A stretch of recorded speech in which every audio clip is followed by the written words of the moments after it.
So hi friends, welcome to Bio Study with Nikhil YouTube channel. Here we learn biology in simple way. So class 10th science हम ले रहे हैं part 2 का, जिसके part 2 में जो फर्स्ट हमारा चैप्टर है जिसका नाम है हेरिडिटी एंड इवोल्यूशन.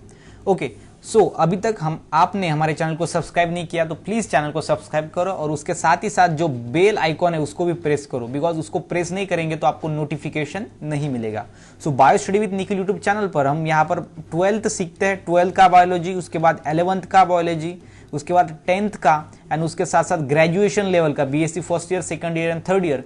मतलब यहाँ पर आपको 10th से लेकर ग्रेजुएशन लेवल तक का बायोलॉजी पढ़ाया जाता है with best handwriting notes, with best explanation.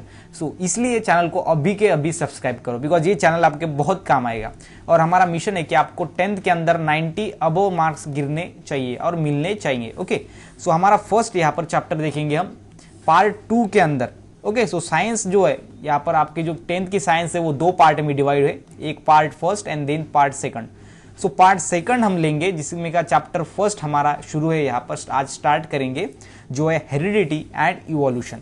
Okay, so first में जो चैप्टर का नेम है हमारा वो है हेरिडिटी एंड इवोल्यूशन. और किसी भी चैप्टर का नेम रखने से पहले ऐसा नाम रखते हैं जिसके अंदर पूरा का पूरा चैप्टर की इंफॉर्मेशन आए, इसलिए चैप्टर का नेम जो है वो स्पेसिफिक होता है या फिर इंपॉर्टेंट होता है. सो इसलिए चैप्टर का नेम अगर आपको समझ में आ गया तो इससे रिलेटेड ही आपको चैप्टर के अंदर पढ़ना है. मतलब जो चैप्टर का नेम है ये बहुत इंपॉर्टेंट है. और यहाँ पर आप चैप्टर का नेम देखोगे तो यहाँ पर दो पार्ट में वो डिवाइड हुआ है, एक है हेरिडिटी एंड सेकंड है evolution. So heredity and evolution किसको बोलेंगे? सो फर्स्ट में हेरिडिटी क्या है तो ट्रांसमिशन है. क्या है यहाँ पर? है ट्रांसमिशन ऑफ किसका? Transmission of genetic information, genetic information from किससे किस तक? From one generation to next generation is called as heredity. Okay, so heredity clear है, जिसमें क्या होता है? ट्रांसमिशन होता है. ट्रांसमिशन मतलब कन्वर्ट होना या फिर वो यहाँ पर एक प्लेस से दूसरे प्लेस में जाना, मतलब ट्रांसमिशन होना of genetic information. Genetic information किसके फॉर्म में होती है? डीएनए के फॉर्म में होती है. Okay, DNA, deoxyribo nucleic acid. Clear है? देन ये हो गया हेरिडिटी. ओके, मतलब transmission of genetic character from one generation to another generation. Simple. Then evolution क्या है तो ये सबसे पहले जान लो, ये स्लो प्रोसेस होती है. देन होती है ग्रेजुअल, है ग्रेजुअल स्लो मतलब धीरे धीरे होती है.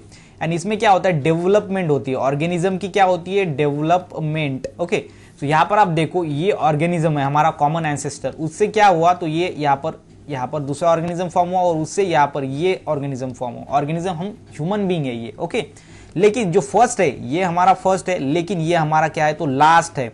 सो फर्स्ट एंड लास्ट में आपको डिफरेंस दिख रहा है. इसकी हाइट देखो, इसकी हाइट देखो, इसका पॉइस्चर देखो, ये इरेक्ट है, ये सेमी इरेक्ट है.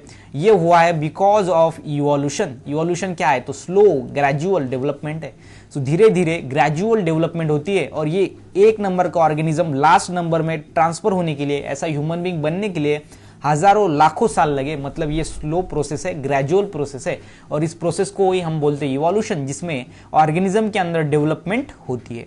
और इसके ही स्टडी आपको, ये जो हमारा टॉपिक है या फिर जो हमारा चैप्टर का नेम है, इससे रिलेटेड ही आपको सब इस चैप्टर के अंदर पढ़ना है. सो सिंपल में हमने देख लिया हेरिडिटी एंड इवोल्यूशन क्या होता है, इसकी डेफिनेशन आप लिख लो. ओके, देन ये हो गया हमारा हेरिडिटी एंड इवोल्यूशन.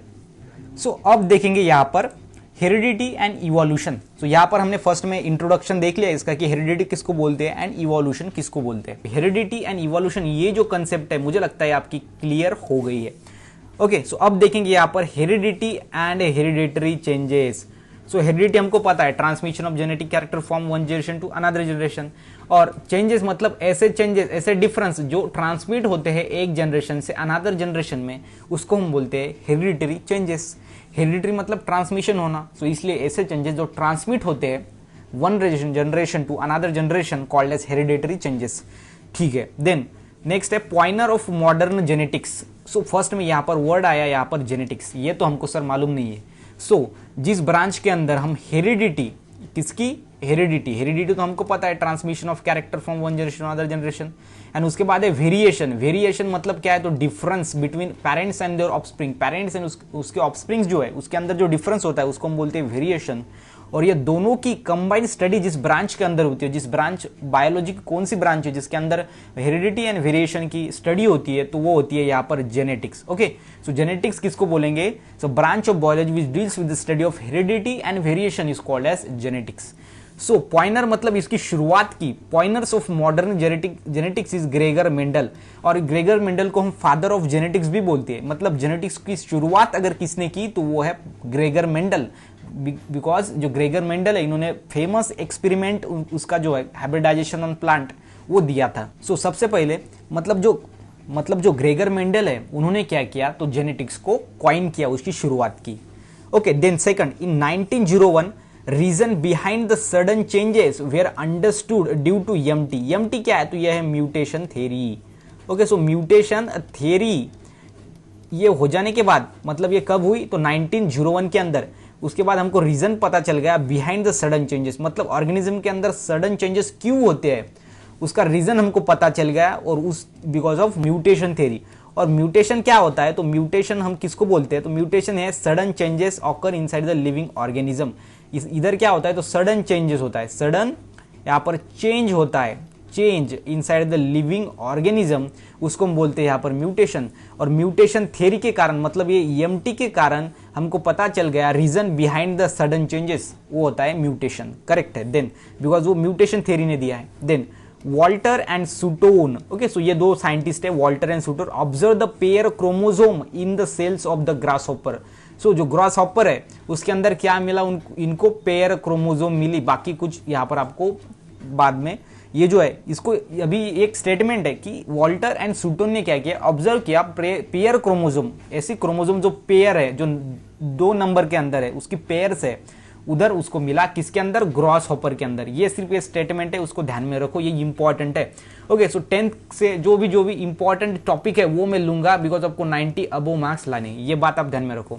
उसके बाद 1944 के अंदर ऑस्टवाल्ड एवरी, ओके, सो 1944 के अंदर ऑस्टवाल्ड एवरी, सो 1944 के अंदर ऑस्टवाल्ड एवरी, उसके बाद मैकिलिन एंड देन ये prove that except viruses. Okay, so virus को छोड़ के क्या है? फिर आगे उन्होंने क्या बताया?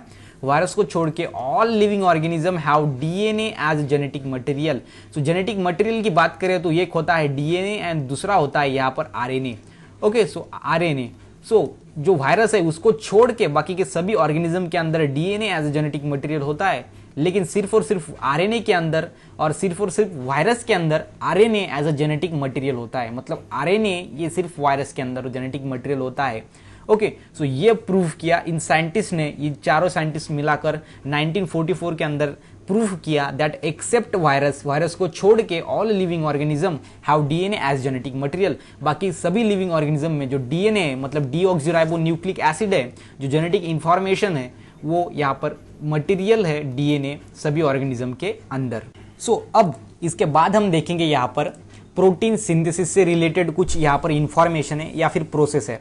ओके, सो यहाँ पर फर्स्ट में हमको transcription, then a translation and then a translocation. So translocation and यहाँ पर ट्रांसलेशन, ये जो है ये दोनों भी एक ही है, ये आप फर्स्ट में ध्यान में रखो। मतलब यहाँ पर हमको दो ही यहाँ पर कंसेप्ट या फिर जो मैकेनिज्म है वो पढ़ना है, ट्रांसक्रिप्शन, देन पढ़ना है ट्रांसलेशन, और ट्रांसलेशन को ही हम सेकंड में बोलते हैं ट्रांसलोकेशन। सो ये क्या होता है? तो ये प्रोटीन को फॉर्म करने के लिए होती है। किसको फॉर्म करने के लिए? प्रोटीन को फॉर्म करने के लिए, उसको बनाने के लिए, हमारे बॉडी के अंदर प्रोटीन बनने के लिए ये प्रोसेस होना पड़ता है, ये इंपॉर्टेंट है, इसलिए हमको ये पढ़ना है। सो सबसे पहले सेंट्रल डोग्मा। सेंट्रल डोग्मा मतलब प्रोटीन सिंथेसिस कैसे होता है, उसका सेंटर आइडिया क्या है, उसका सेंटर, ओके, उसको हम बोलेंगे सेंट्रल डोग्मा। ओके, सो इसमें हमको फर्स्ट में पढ़ना है यहाँ पर कि वो कैसे होता है। सो फर्स्ट में होता है डीएनए, डीएनए से बाद में बनता है एमआरएनए, और एमआरएनए से बाद में बनता है प्रोटीन। तो ये है central dogma of protein synthesis. So central dogma अगर आपको पूछा जाए तो आप सीधा बोलेंगे डीएनए से एमआरएनए, एमआरएनए से प्रोटीन, ये होता है central dogma of protein synthesis. Okay, then इसमें क्या होता है? तो प्रोटीन तैयार होता है, प्रोटीन बनता है, और हमारे बॉडी को क्या चाहिए, हमारे मसल्स को क्या चाहिए, तो प्रोटीन चाहिए, इसलिए ये इंपॉर्टेंट प्रोसेस होती है। सो ट्रांसक्रिप्शन कब होता है या फिर क्या है ट्रांसक्रिप्शन, उसके बाद ट्रांसलोकेशन क्या है वो देखेंगे। ओके, सो फर्स्ट में आप ध्यान में रखो ये ट्रिपलेट कोडॉन होते हैं, जिसमें क्या होते हैं? तो नाइट्रोजन बेसेस होते हैं। नाइट्रोजन क्या होते थे? बेसेस होते हैं, बेसेस। सो नाइट्रोजन बेसेस दो टाइप के होते हैं, सो फर्स्ट में होता है यहाँ पर प्यूरिन्स, कौन सा होता है तो purines, okay, so purines, and then होता है यहाँ पर पिरामिडिन्स, ओके, सो प्यूरिन्स होता है एंड पिरामिडिन्स होता है। सो प्यूरिन्स मतलब क्या है तो double ring structure, and pyramids मतलब क्या है तो सिंगल रिंग स्ट्रक्चर। सो इसमें आता है एडेनाइन, इसमें क्या आता है तो आपका एडेनाइन, एंड देन आता है आपका guanine, okay, so adenine and guanine आता है प्यूरिन के अंदर, ओके, ये पी है। एंड पिरामिडिन के अंदर आता है यहाँ पर साइटोसिन, यहाँ पर क्या आता है तो साइटोसिन, एंड देन आता है आपका uracil, cytosine, uracil and thymine आता है, क्या आता है तो थाइमिन, ओके। सो इसमें जो यूरासिल है ये सिर्फ आरएनए के अंदर आता है, ओके, साइटोसिन एंड थाइमिन है, लेकिन आरएनए के अंदर जो थाइमिन है वो रिप्लेस होता है यूरासिल में, ओके। सो यहाँ पर आपको क्या है तो ट्रिपलेट कोडन है, मतलब आपको कभी यहाँ पर आप देखेंगे ए है, उसके बाद जी है, उसके बाद यू है, ओके। सो ये क्या है तो ये ट्रिपलेट कोडन है, मतलब ये 3 कोड से बना होता है, ये 3 नाइट्रोजन बेसिस से बना होता है, ये आपको समझ में आपको लेना होगा। सो ये जो ये है तो ये यहाँ पर ये एडेनाइन है, ये जो जी है ये यहाँ पर ग्वानिन है, ये देखो यहाँ पर ग्वानिन, देन ये जो यू है ये यहाँ पर यूरासिल है, ओके। सो ये जो है ये यू जो है मतलब यूरासिल सिर्फ और सिर्फ आरएनए के अंदर रहता है, सिर्फ और सिर्फ आरएनए के अंदर जो थाइमिन है वो यूरासिल से रिप्लेस होता है, इतनी बात आप समझ लो। बाकी 4 इंपॉर्टेंट है यहाँ पर, साइटोसिन, उसके बाद थाइमिन, उसके बाद एडेनाइन एंड ग्वानिन। सो ये होते हैं ट्रिपलेट कोडॉन, इसको हम बोलेंगे ट्रिपलेट कोडॉन। ये नाइट्रोजन बेस का अगर 3 मिल गए एक साथ में उसको हम क्या बोलेंगे तो यहाँ पर ट्रिपलेट कोडॉन बोलेंगे, ओके। सो कंसेप्ट आपकी यहाँ पर क्लियर होनी चाहिए, मेरा सिर्फ आपको यही कहना है। सो कंसेप्ट को क्लियर करो, मार्कशीट के पीछे मत भागो, यहाँ पर नॉलेज के पीछे भागो, ओके, ठीक है। देन यहाँ पर है डॉक्टर अरविंद, यहाँ पर गोविंद खुराना, ओके, डॉक्टर हर गोविंद खुराना, इन्होंने क्या किया तो इसको जो है वो बताया कि ये ट्रिपलेट कोडॉन्स होते हैं, ओके। सो किसने बताया ट्रिपलेट कोडॉन के बारे में तो डॉक्टर हरगोविंद खुराना ने बताया, क्लियर है। उसके बाद जो 420 अमाइनो एसिड्स होते हैं natural, okay, so naturally occurring कितने अमाइनो एसिड्स होते हैं तो होते हैं भाई 20 अमाइनो एसिड्स, ओके। सो अब डिटेल में देखेंगे कि ट्रांसक्रिप्शन एंड ट्रांसलेशन कैसे होता है। सो अब देखेंगे हम डिटेल में कि यहाँ पर कैसे होता है प्रोटीन, कैसे हाउ प्रोटीन फॉर्म होता है, okay. So how is protein. So अब यहाँ पर देखेंगे कि प्रोटीन्स कैसे फॉर्म होता है, प्रोटीन कैसे फॉर्म होता है। में क्या होता है डीएनए टू एमआरएनए बनता है, एमआरएनए से लेकिन अगेन प्रोटीन बनता है। ये क्या है तो ये सेंट्रल यहाँ पर डोगमा है प्रोटीन सिंथेसिस का, ये हमने देख लिया पहले। सो अब देखते हैं प्रोसेस ट्रांसक्रिप्शन एंड ट्रांसलेशन कब होता है। ट्रांसक्रिप्शन उसको हम क्या बोलते हैं तो ट्रांसक्रिप्शन बोलते हैं।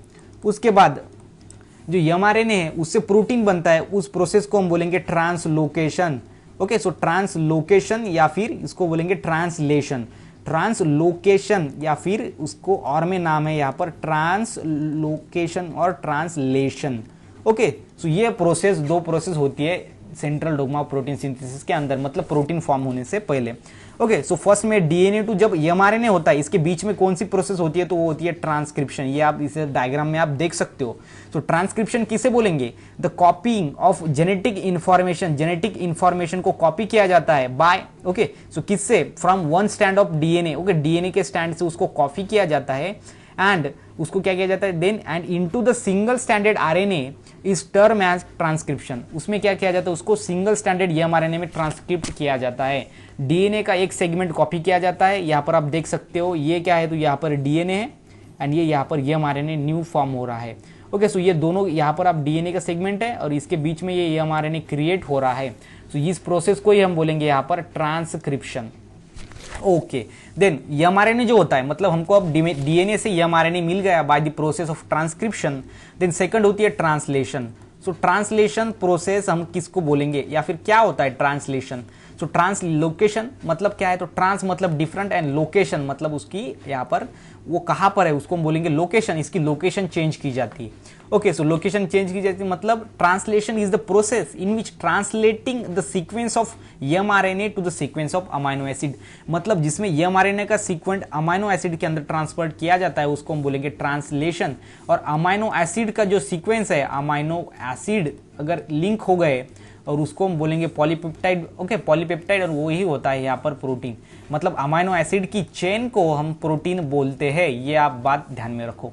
तो सबसे पहले डीएनए को एमआरएनए में कन्वर्ट किया जाता है, देन एमआरएनए को ट्रांसलोकेशन किया जाता है, मतलब जो अमाइनो एसिड्स होते हैं, और एक बात ध्यान में रखो, ये जो ट्रांसक्रिप्शन प्रोसेस होती है ये होती है यहाँ पर न्यूक्लियोलस के अंदर, न्यूक्लियोलस, ओके, न्यूक्लियस के अंदर ये होती है।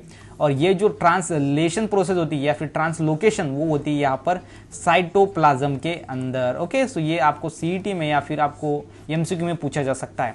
सो न्यूक्लियोलस देन है साइटोप्लाज्म। ओके, सो न्यूक्लियोलस में होती है ट्रांसक्रिप्शन एंड उसके बाद वो बाहर आती है न्यूक्लियोलस से। न्यूक्लियस एंड न्यूक्लियोलस अगर आपको पता नहीं तो मैं छोटा सा आपको बता देता हूँ। सो ये सेल होती है, ओके, ये सेल का न्यूक्लियस होता है एंड ये सेल होती है।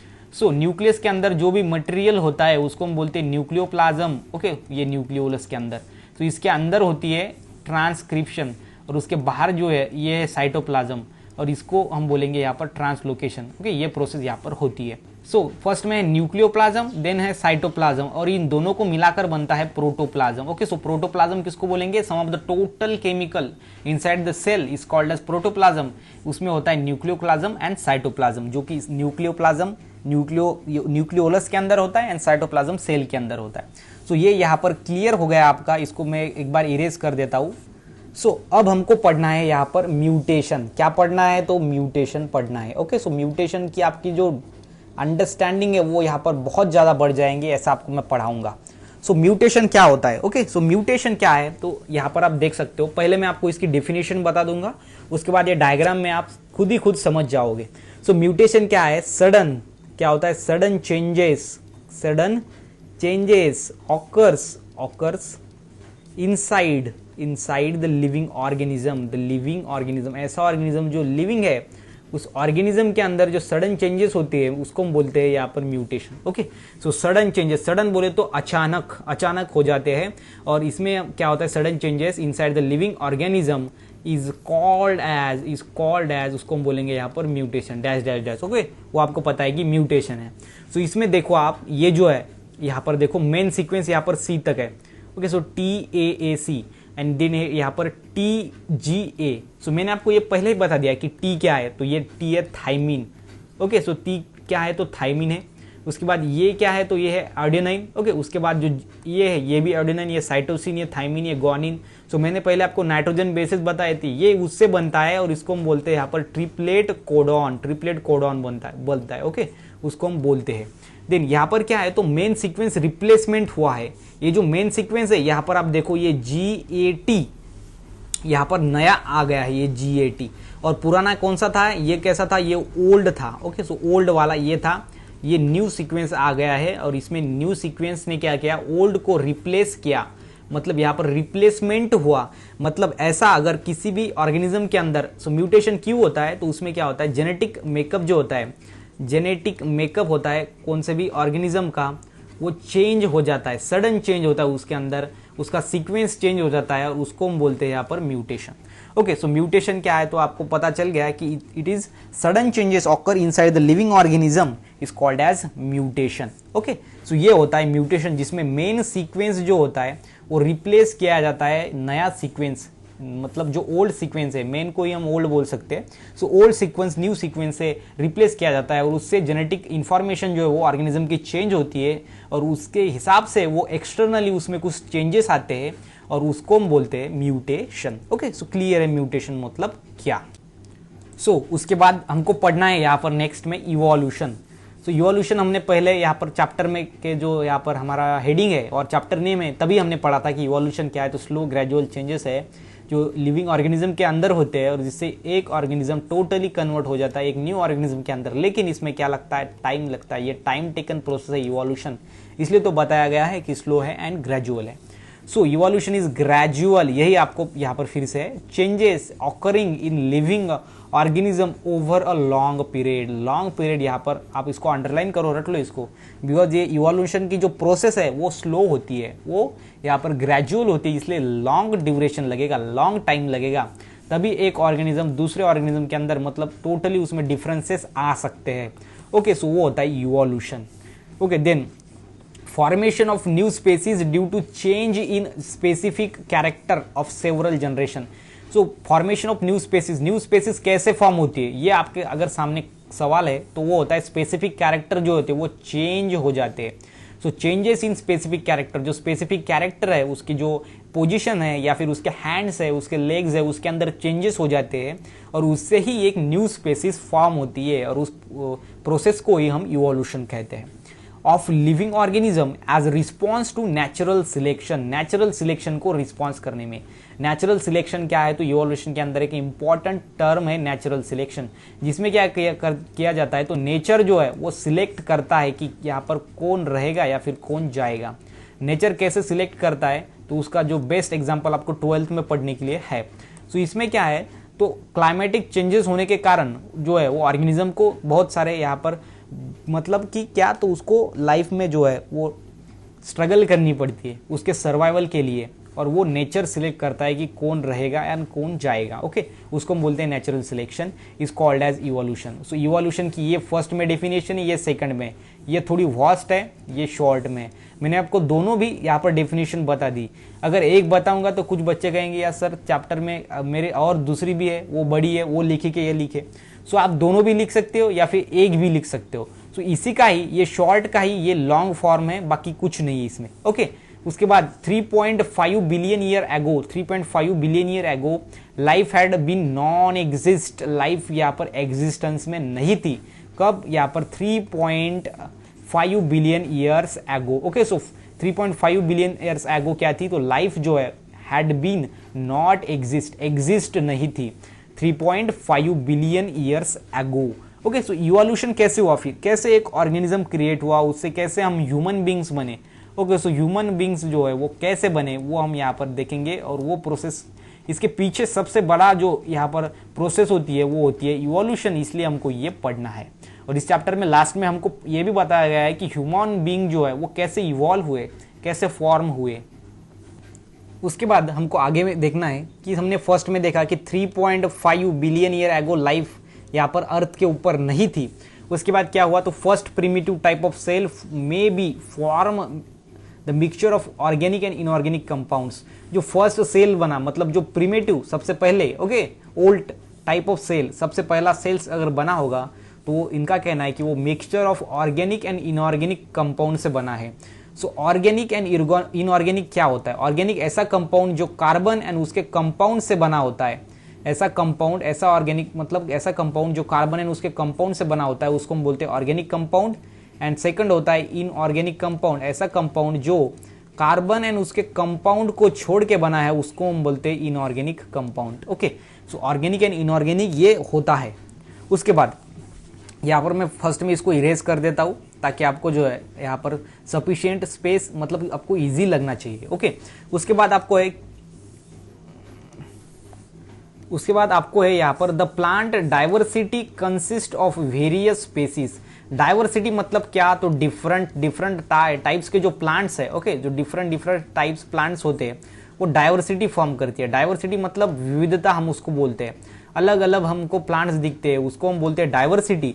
Consist of various species. Species क्या है, तो ऑर्गेनिज्म के अंदर स्पेसीज होती है, और स्पेसीज से क्या है, तो वेरियस मतलब डिफरेंट स्पेसीज इसमें होती है, ranging from unicellular to multicellular.